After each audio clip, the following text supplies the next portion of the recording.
For 150 million years, these prehistoric creatures have survived the ravages of nature and humanity. But the marine turtle is now in peril, threatened by the ravages of man, feral pigs and other predators and environmental change. On Cape York, feral pigs have wreaked intense damage on precious turtle nests, the environment and the landscape. The pigs are just destroying all the good areas of the swamps, like all the lily waters and stuff like that.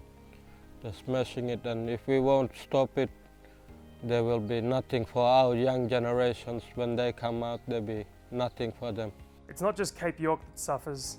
The destructive pigs hurt the Queensland and national economies, strip lands of native vegetation, animals and produce, spread disease, and the waterways they pollute affect the health of other vegetation and destinations, even the vulnerable Great Barrier Reef.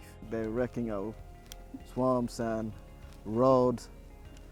Like, you see them, like when you're going in the, you see them roads really wrecked there from the pig damage, you know.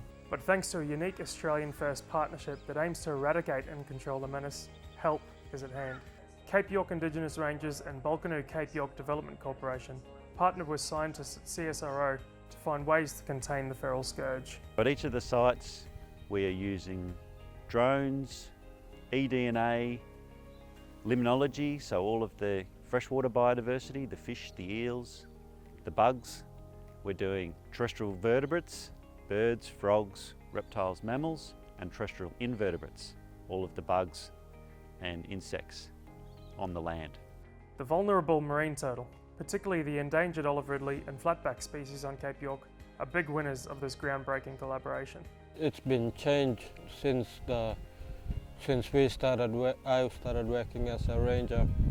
We increased more numbers of baby turtles going down to the beach, letting them go, you know.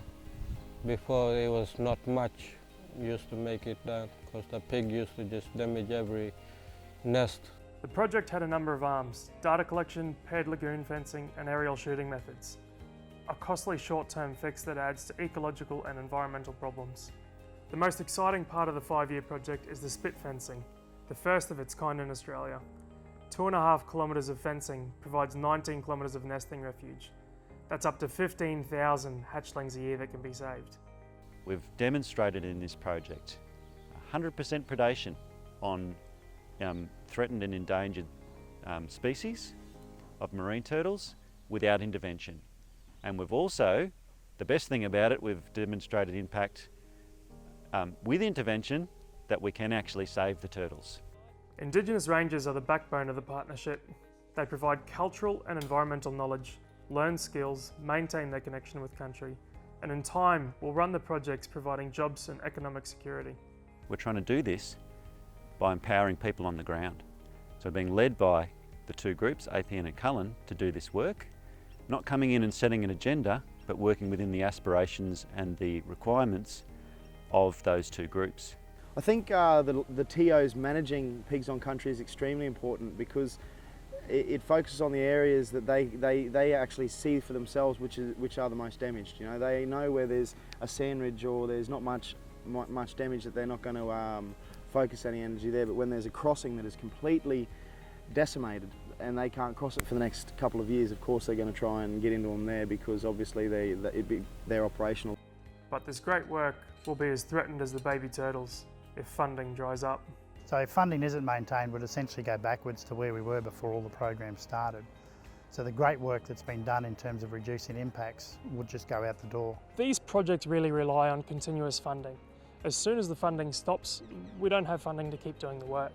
Without that, the problem returns. For me to be a ranger, like, I love my country out here and I want to look after it, and so when my children grow up they can come out, look the country, and it's beautiful for them.